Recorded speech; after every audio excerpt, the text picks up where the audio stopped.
नमस्ते दर्शकबिन, यहाँहरूलाई नागरिक मिररको चुनावी मिररमा स्वागत छ।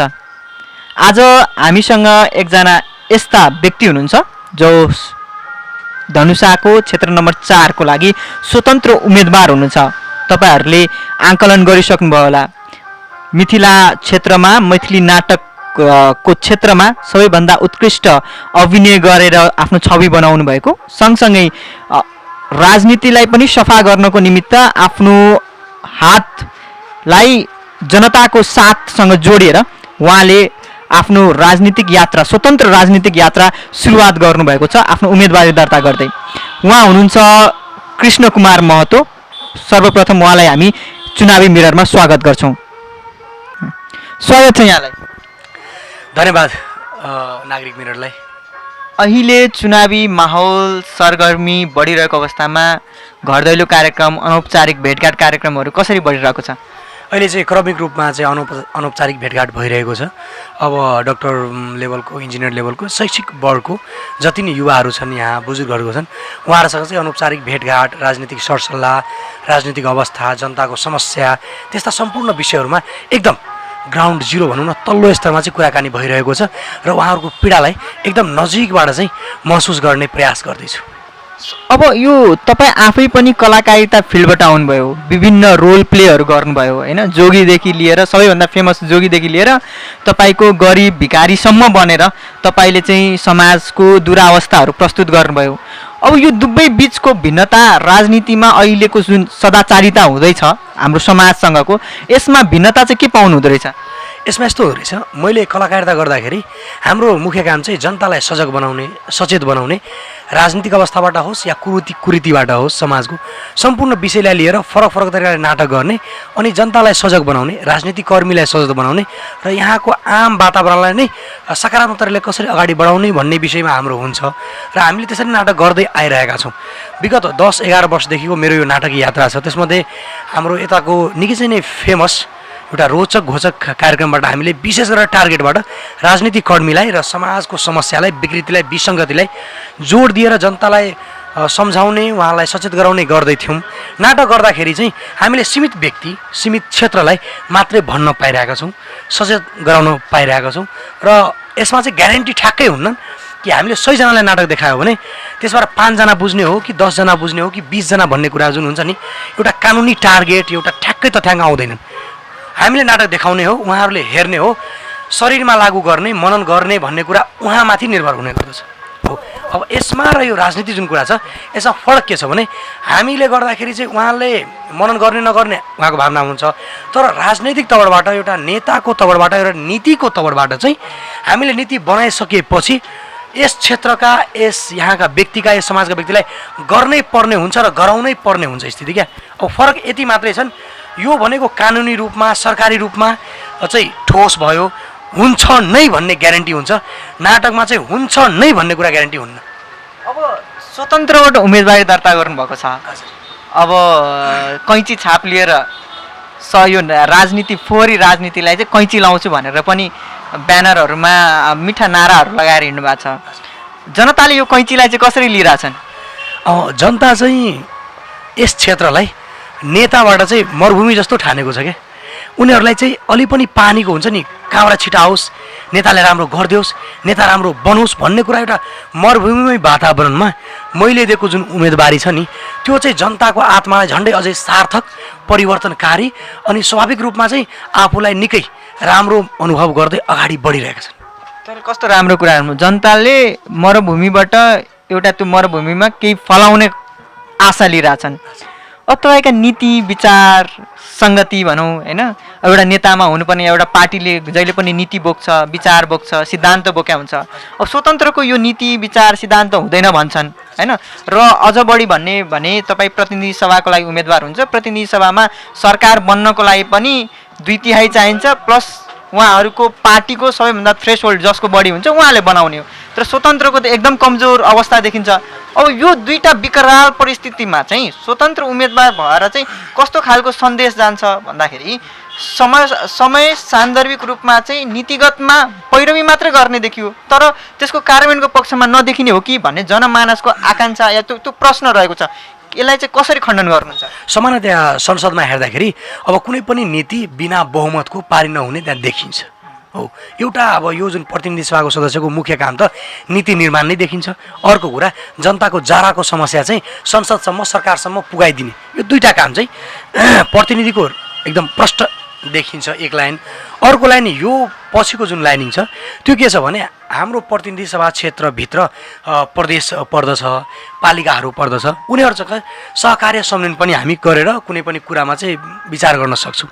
स्वतन्त्र भइसकेपछि चाहिँ अब कुनै पनि नीति मैले चाहेँ भने त्यो नीति त्यहाँ पारित हुन्छ कि हुँदैन अथवा नहोला कि भन्ने एउटा जुन भावना आउन सकिन्छ तत्कालै। तर यहाँ त जनताले प्रतिनिधिलाई अनुभवै गर्न पाएको छैन।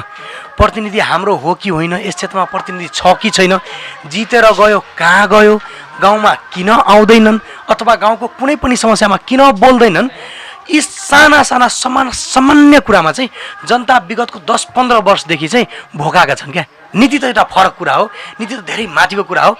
यो सामान्य कुराहरू पनि नेताहरूले 10-15 वर्षदेखि पुरा नगरिदिएको देखिन्छ। नैतिकताको कुरा पुरा नगरेको भन्ने प्रश्न। नैतिक रूपमा चाहिँ जनतामा जाने, जनताको कुरा टिप्ने, जनतालाई चाहिँ एउटा चाहिँ सामाजिक रूपमा चाहिँ व्यवस्था गर्ने भन्ने कुरामा चाहिँ कहिले पनि सरकार नराखेको देखिन्छ। सर्वप्रथम त यहाँ नेता जनताको लागि नभएर जनता चाहिँ नेताको लागि हो कि जस्तो यहाँ वातावरण नेताले सिर्जना गरिदिएको हो क्या। 22 वर्ष जस्तो देखियो भनेको नेता चाहिँ जनताको लागि हुनुपर्ने तर जनता चाहिँ नेताको लागि भइदिएको देखिन्छ।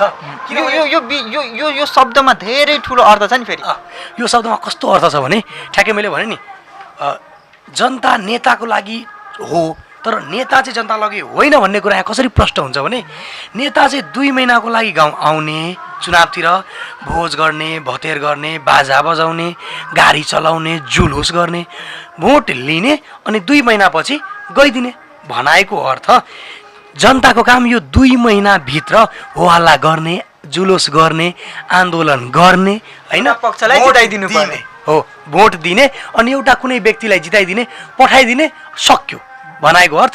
जनता चाहिँ नेताको लागि त भयो नि त जितायो भन्ने कुरा।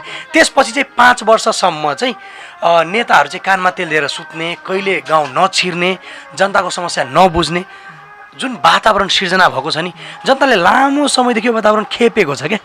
अब चाहिँ परिवर्तन गर्नुपर्छ, अति भयो। अब यी नेताहरू चाहिँ चोर व्यवहारमा उत्रियो भन्ने कुरा एकदम विज्ञ, एकदम भित्र रूपले चाहिँ बुझेका छन् क्या जनताहरूले, बुझिसकेका छन्।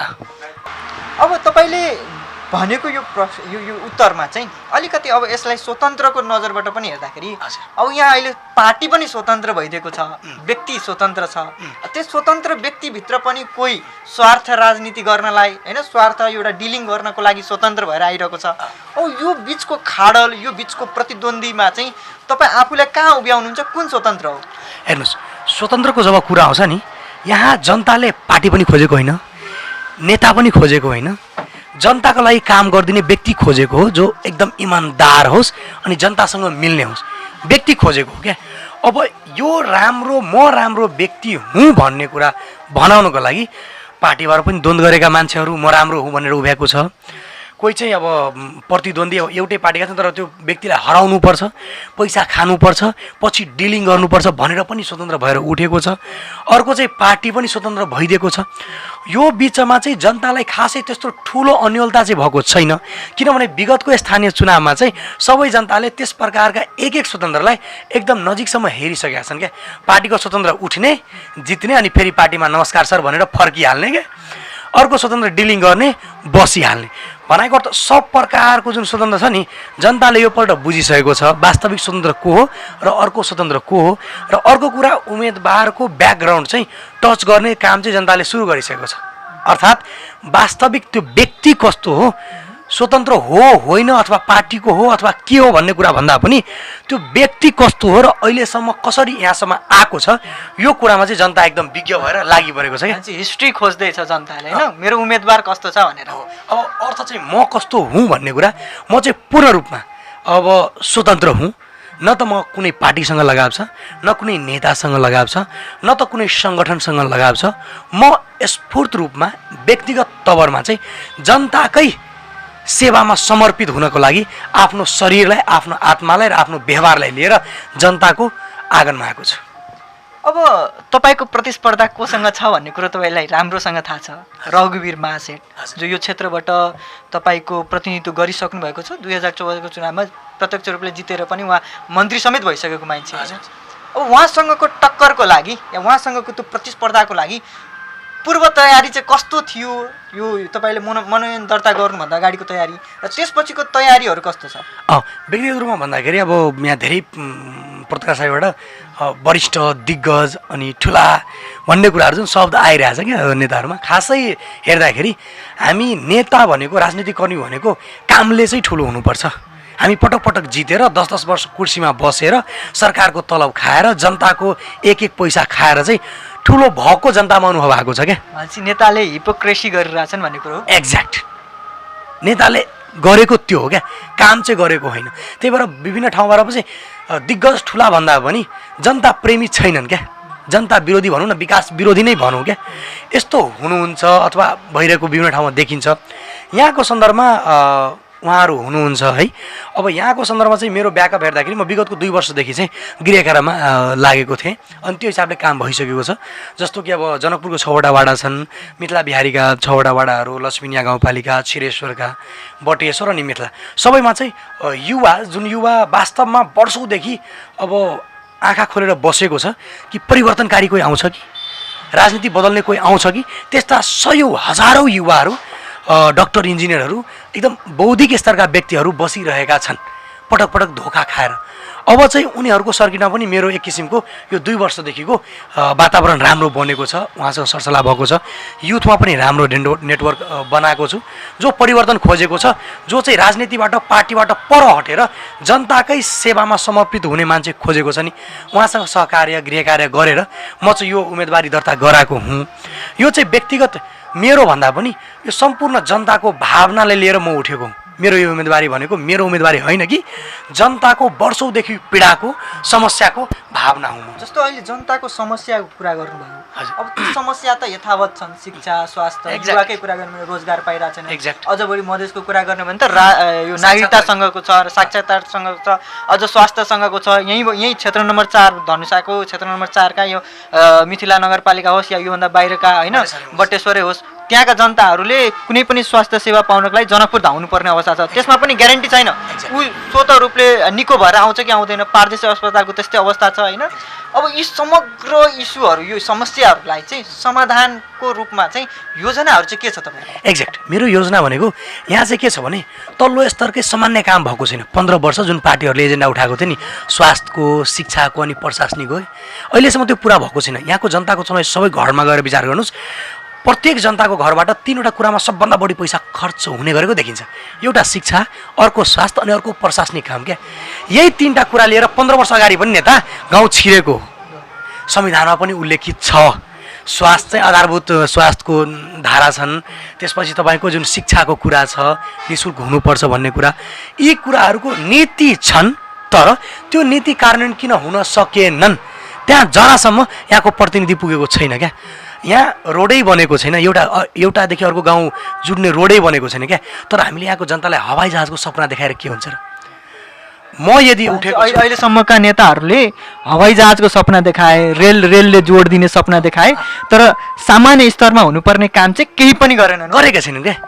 सामान्यतया यहाँ रघुवीर महासेठ जो योभन्दा अघिल्लो प्रतिनिधि सभाका उम्मेदवार थिए, सिधासिधी प्रत्यक्ष नेतै थिए मानौ होइन, जसलाई जनताले विश्वास गरेर पठाए, उनले पनि नगरेको काम चाहिँ अब कृष्ण कुमार महतो जो प्रतिद्वन्दी हुनुहुन्छ, उहाँको स्वतन्त्र उम्मेदवार हुन्छ, उहाँले गर्छु या गर्न सक्छु भन्ने तपाईँको योजना? एक्ज्याक्ट, मैले चाहिँ अब विगतका प्रतिनिधिहरूले के गरेनन्, के गरेका छन् भन्ने कुरामा त जनता एकदम विश्वास छन्। जनताले किसिमका राम्रो हिसाब किताब गरिसकेका छन्।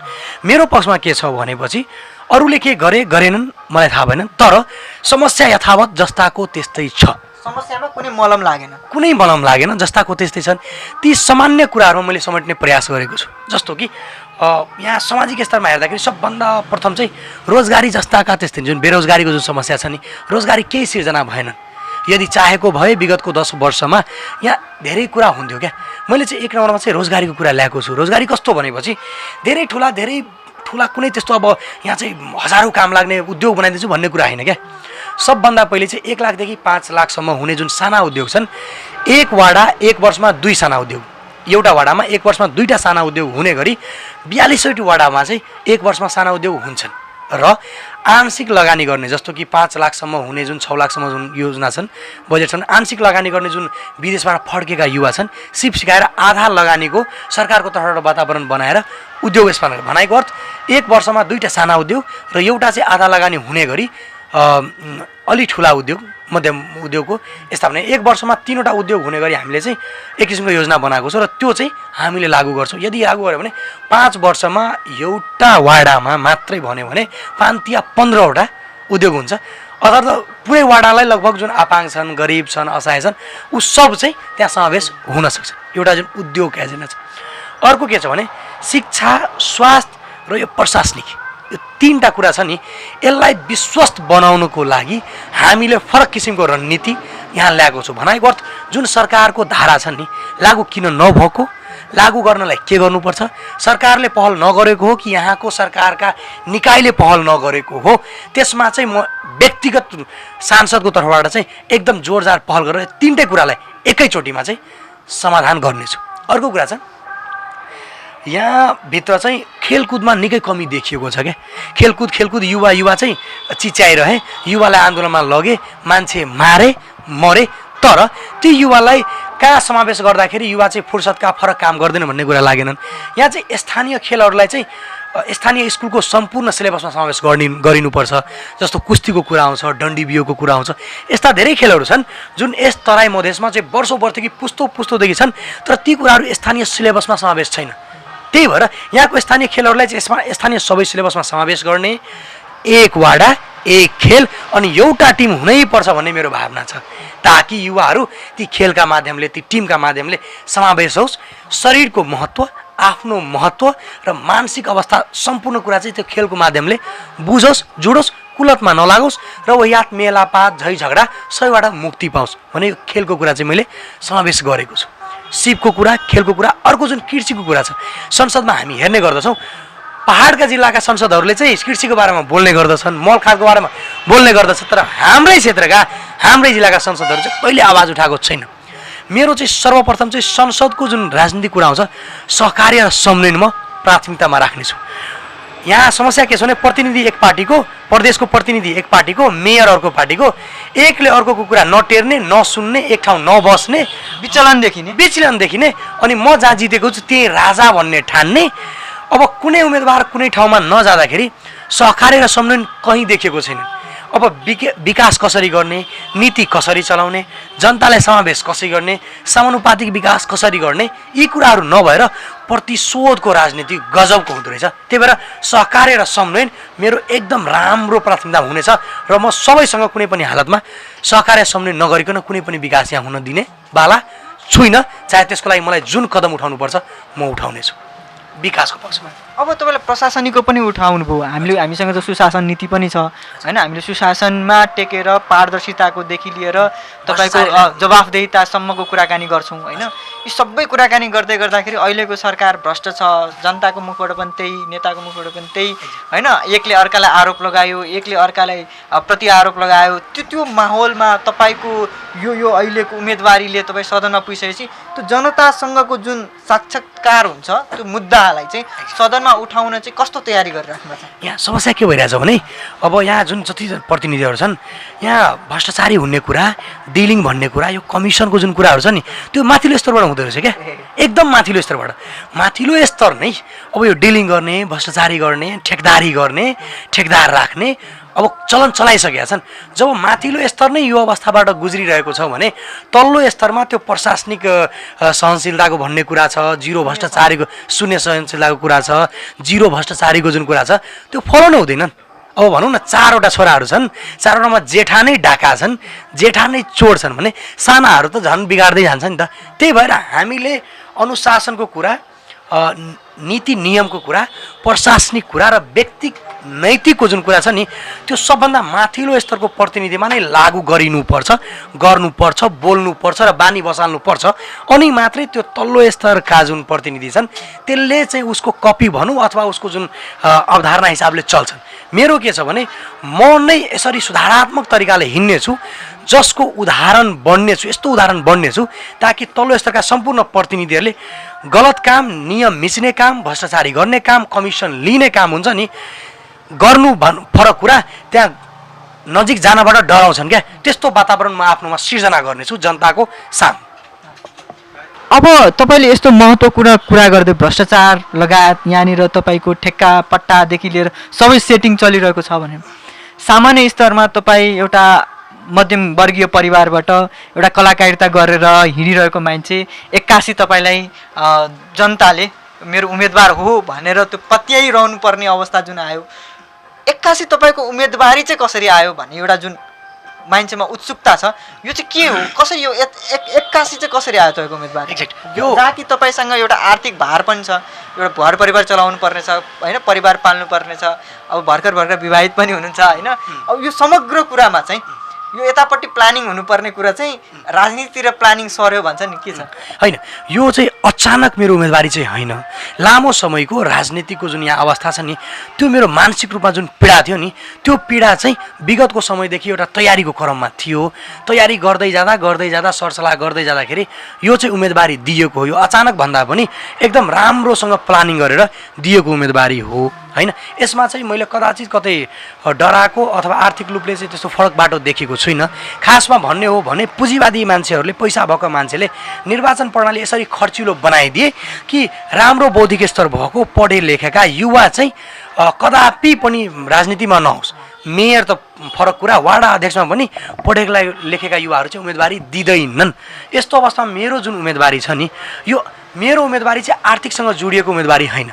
नेताको काम अथवा कुनै व्यक्तिको काम के हो भने आफ्नो भावना, आफ्नो कुरा जनता समक्ष पेश गर्ने हो। कस्तो महत्त्वपूर्ण कुरा गर्नुभयो, अहिले आर्थिकसँग त्यस्तो तपाईँको कुनै पनि सौहार्दता छैन भन्नुभयो।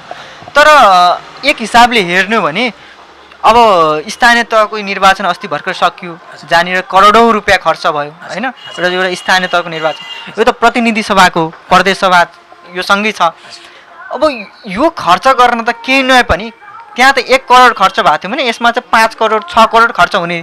अब यो प्रतिस्पर्धामा जनता अझ बढी मानसिकता कस्तो बनाइएको छ भन्दाखेरि, अब तपाईँले त कस्तो राम्रो शब्द प्रयोग गर्नुभयो, पुँजीवादी भन्नुभयो। पुँजीवादीहरूको अलि बढी वर्चस्व भएकोले पनि यी कुराहरूमा चाहिँ हाबी भएको हुन सक्छन् भन्ने तपाईँको तर्कलाई चाहिँ मैले जोड्न मात्र के खोजेको भन्दाखेरि, यो तर्कलाई कतै कतै हेर्ने हो भने अब तिनै पुँजीवादी हाबी भएको ठाउँमा तपाईँको स्वतन्त्र उम्मेदवारी छ, तपाईँसँग त्यो आर्थिक भार खर्च गर्ने पनि हैसियत छैन भनिसकेपछि त्यो बिचको जुन खाडल छ त्यो त अलि बढी चुनौतीपूर्ण देखिँदैन र? हो, यहाँ जुन खर्च गर्ने जुन प्रक्रिया छ नि, हामीले सामान्यतया एउटा कागज जनताको हातमा पुगाउने हो, जुन कागजमा प्रश्न लेखिएको हुन्छ मेरो उम्मेदवारी किन र म जितेपछि यहाँ कस्तो समाज निर्माण हुन्छ, र अर्को कुरा जनताको लागि पनि प्रश्न समावेश गरिएको हुन्छ। उम्मेदवारले आफ्नो भावना, आफ्नो कुरा जनताको आँगन घर घर पुगाउन सक्नुपर्छ, एउटा कुरा।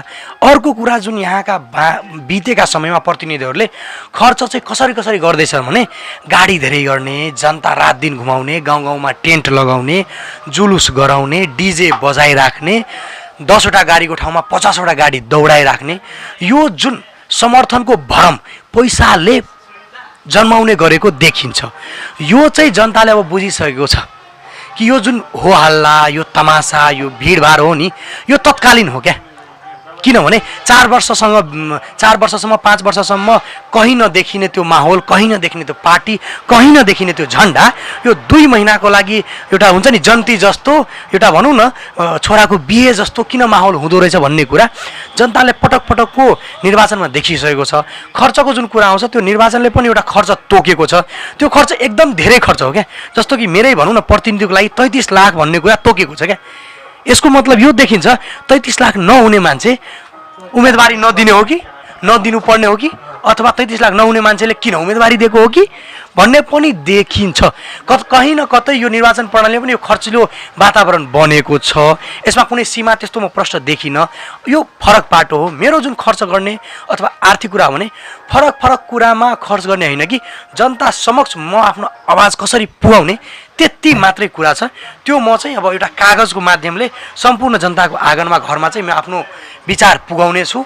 अनि सबको घर आँगनमा एउटा पैदल अथवा मेरो एउटा टेम्पू होस् अथवा एउटा बाइक होस् मोटरसाइकल होस् त्यसले चाहिँ यात्रा गरेर घर घर गाउँ गाउँ पुगेर सबैसँग भेटघाट र आफ्नो कागज आफ्नो भावना चाहिँ पस्किनेछु र अगाडि बढ्नेछु। यसमा अब फरक चाहिँ मैले गर्नुपर्ने कतै खर्चै केही देखिँदैन, कतै केही देखेको छैन मैले। अब देखेकै छैन भने खर्च कहाँ हुन्छ भन्ने मेरो आभास नै आएको छैन। हुन्छ, यहाँलाई यहाँको समयको लागि धेरै धेरै धन्यवाद छ। धेरै धेरै धन्यवाद नागरिक मिररलाई। अनि सम्पूर्ण जनतामा चाहिँ एउटा सानो सन्देश, हामी कुनै न कुनै समयमा चाहिँ यो संसार छोडेर जानु छ। हामीले यस्तो कार्य गरेर जानुपर्छ कि यो संसारमा म मरे पनि मेरो काम बाँकी रहोस्। यो जनताको लागि पनि हो र नेताको लागि पनि हो। यदि तपाईँले भोट दिएको नेता भोलि पर्सि गएर यहाँ नराम्रो गर्यो भने तपाईँको भोटले नराम्रो गरेको देखिन्छ। तसर्थ छातीमा हात राखेर सम्पूर्ण जनतामा अनुरोध, छातीमा हात राख्नुहोस् र विगतको सम्पूर्ण नेता, राजनैतिक अवस्था अनि विकासलाई हेर्नुहोस्, आत्मा मूल्याङ्कन गर्नुहोस् अनि मात्रै यो पल्ट भोट दिनुहोस्। जुन नेताले तपाईँको 5 वर्ष पर्खेर भोटको इन्तजार गर्छ त्यो नेताले 5 वर्ष यदि काम गरेन भने त्यसलाई सजाय पनि हुनुपर्छ र यही समय हो तपाईँहरूले भोटको मार्फत त्यो एक एक नेतालाई सजाय दिनुहोस् र परिवर्तन, युवा र नयाँ विचारलाई आफ्नो क्षेत्रमा, आफ्नो घरमा र आफ्नो समाजमा ल्याउनुहोस् भन्ने आशा राख्दछु र अनुरोध गर्दछु। हजुर दर्शकबिन, हामीसँग यतिखेर धनुषा निर्वाचन क्षेत्र 4बाट स्वतन्त्र उम्मेदवार कृष्ण कुमार महतोजी हुनुहुन्थ्यो। उहाँसँगको यो साक्षात्कार सर्वप्रथम तपाईँहरूलाई ज्ञानपूर्वक र राम्रो लाग्यो भन्ने अपेक्षा गरेका छौँ। नागरिक मिरर हेर्दै गर्नुहोला। धन्यवाद।